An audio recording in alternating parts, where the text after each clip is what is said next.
sa imong pagkamuot.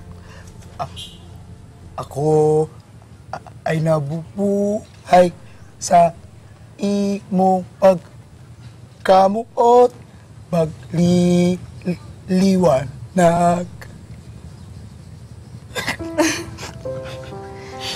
Siguro naaalala mo yung tatay mo sa kantang yan, no? Sana nga andito pa rin siya ngayon. Alam mo, gaya mo, nalulungkot din ako kapag naalala ko yung mga magulang ko. Kahit na kinupkup ako ni Tiyang Maming, iba pa rin talaga kapag may mga magulang ako nakasama. Kaya ikaw, swerte ka at kasama mo yung nanay mo. Hindi rin. Kasi yung nanay ko, bata pa lang ako, galit na siya sa akin. Pakiramdam ko, hindi niya naman ako talaga mahal. Lahat sila. Ang tingin nila sa akin, bobo daw ako. Na kahit kailan wala dong gusto sa aking babae. Alam mo, Ramon, hindi ka mahirap gustuhin. Kasi napakabuti mong tao.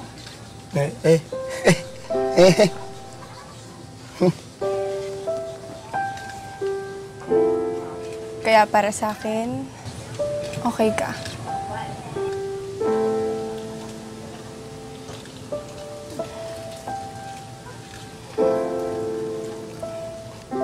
Salamat. Salamat na iintindihan mo ako.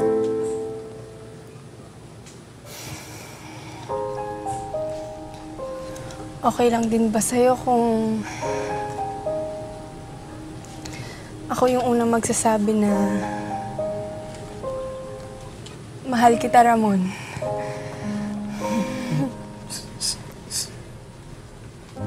Seryoso? Ikaw? Mahal mo ako? Totoo. Mahal kita, Ramon.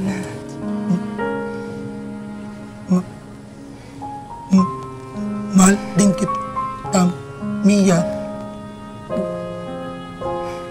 Una pa lang kitang makita. Mahal na kita.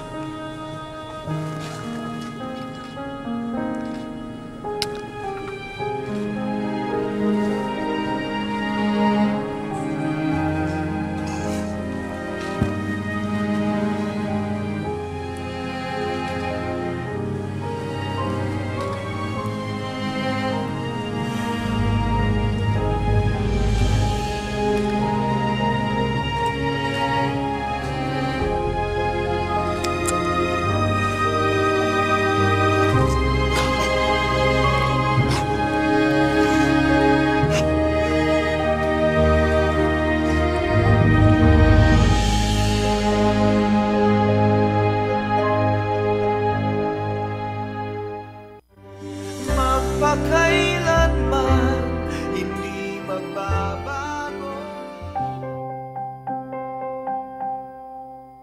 Salungat sa inaasahan ng kanyang ina at kapatid, may nagmahal kay Ramon at ito nga ay si Mia. Bagamat hindi pa sila kasal, nagplano na sina Ramon at Mia na sila'y magsasama sa iisang bubong. May nabuti rin ito na ipakilala si Mia sa kanyang pamilya.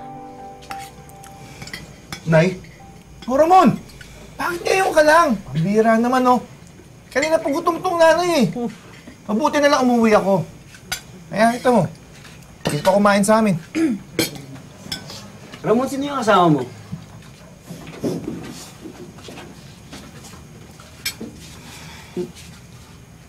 Nay, Kuya, Anyano, Edgar.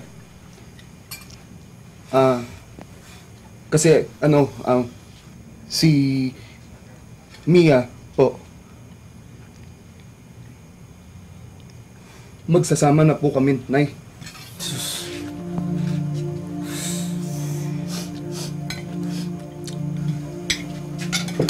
Mano po, Nay? Mahal ko po siya, Nay. At mahal niya rin po ako.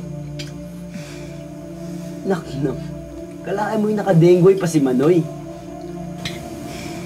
Anong pangalan mo, Mia? Opo. Alam mo ba na malas yan? Nay! Ha? Nay! Pabigat yan. Nay!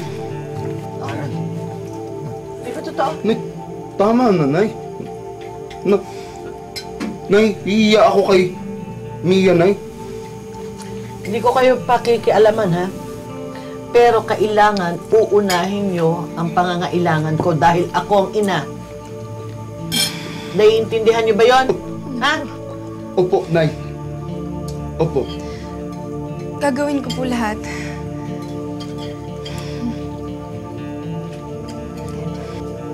Kumain niya kayo. Ubusin niyo na yan. Mm.